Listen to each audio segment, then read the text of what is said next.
bibigyan ko po ng karapatan ang Karaba na magtanggal po ng mga partners, even reactors po at Kalinga partners, vloggers.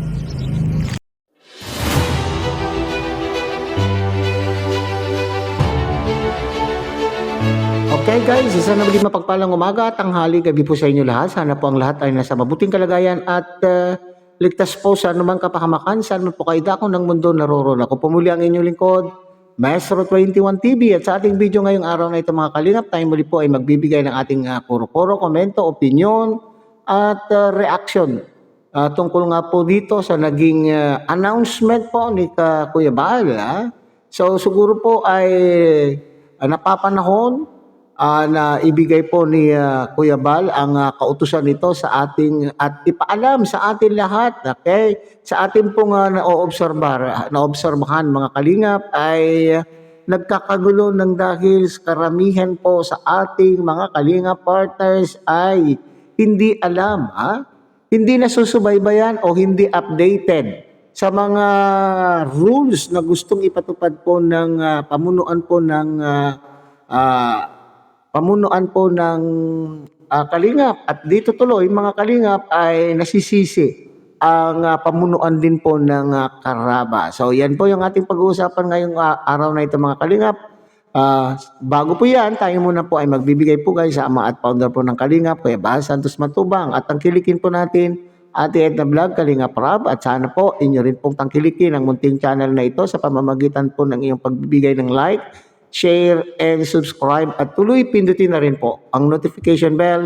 At nang sa ganon tayo pa rin po ay magkita-kita at magsama-sama sa susunod pa pong mga reaction videos na ating gagawin. So mga kalingap ay panoorin muna natin at intindihin po ang naging announcement po ni Kuya Bal. Okay? So panoorin po natin. Announce ko lang po sa mga Kalinga partners, vloggers, reactors, na bibigyan ko po ng karapatan ang Karaba na magtanggal po ng mga partners, even reactors po at Kalinga partners, vloggers. Tulad po nangyari sa ibang vlogger po na tinanggal po ng Karaba. So yung karapatan po na ito ay special privilege po para magtanggal po ng mga pasaway sa Kalingap. Ano po, yung mga pasaway po sa Kalingap, meron silang karapatang magtanggal na po ang Karaba. Ano, para alamin siya sa atin, tingnan ang mga faithful po ang Kalingap. Kasi toxic po ang Kalingap ngayon, marami ng mga nakikisawsaw. Sila po ang kikilatis, titingin, at magtatanggal po sila sa gustong tanggalin. Kapag walang charity po at magulo, walang galang sa mga Karaba host, walang galang sa mga kapwa vloggers, pwedeng tanggalin po ng Karaba po. Una, siyempre warning muna.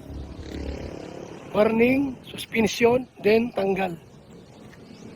Yan po, ito po ay official pong announcement mga kaibigan. Officially po, announcement po natin. Mula ngayon hanggang October,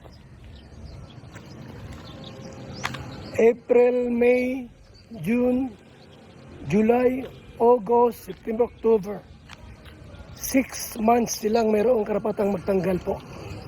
At maglilinis sa mga Kalingap, vloggers, and partners. Ang Karaba po ay mayroong karapatang magtanggal sa mga pasaway, sa mga walang charity, at mga walang galang na mga Kalingap, vloggers, reactors, and partners. Salamat! Mabuhay, God bless. So yan mga kalingap, naku po. Sa mga nagdaang araw mga kalingap ay ang Karaba po ang nasisisi. Okay? So akala po nila mga kalingap ang Karaba po ang tagagawa ng rules at sila din po ang tagapatupad. Kaya tuloy, marami po ang nagagalit na mga Kalingap partners, Kalingap charity vloggers po natin na hindi po alam ang kalagayan, o ang hindi alam po yung mga rules, ha.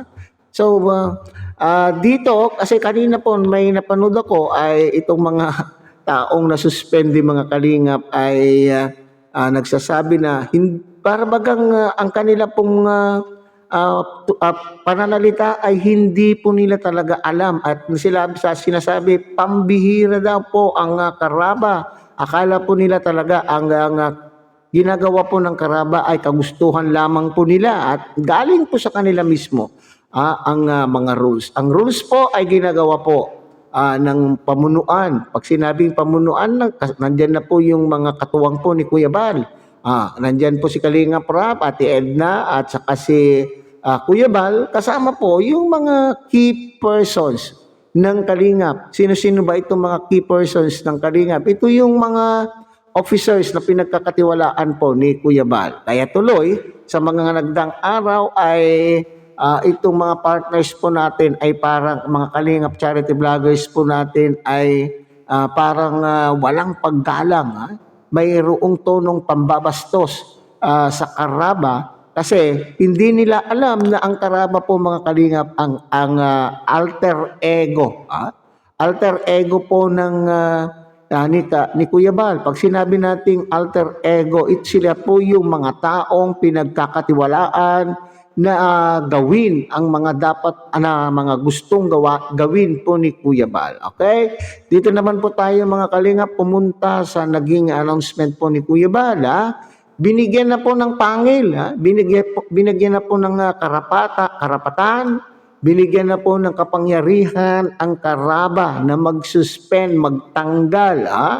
Okay, so sa mga Kalingap partners po natin na hindi nanunood, talagang halata po sila mga Kalingap na hindi po sila nanonood ng mga live po ni Kuya Bal kung saan doon po niya sinasabi ang kanyang mga gustong mangyari.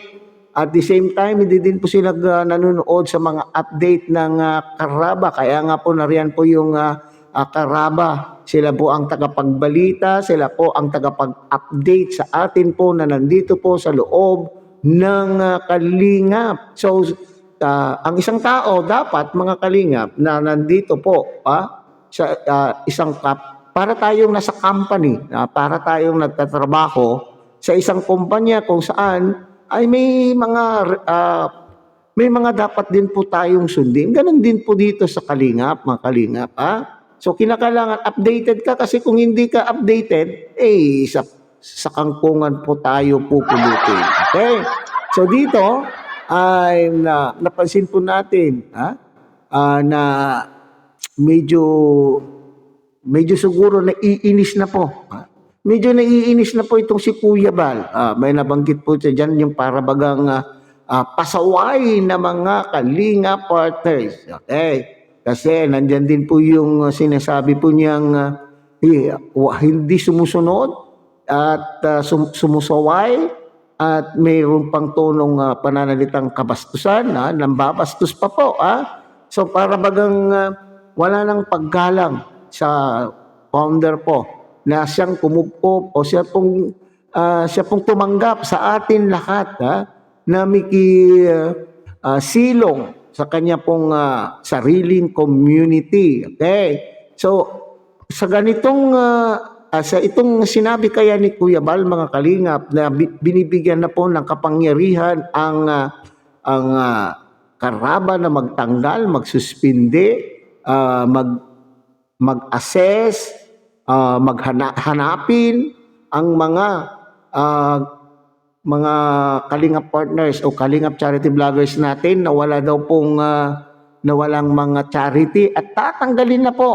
Matagal na ito sinasabi po tatanggalin yung mga walang charity. Ngayon, kapag na-mention na po sila ng karaba, mga Kalingap, ay may tampo o may galit yung iba. Nagagalit po sila. So itong announcement na ito ni Kuya Bal mga Kalingap ay sabi niya ay hanggang October lang naman. So mayroon po silang 6 na buwan.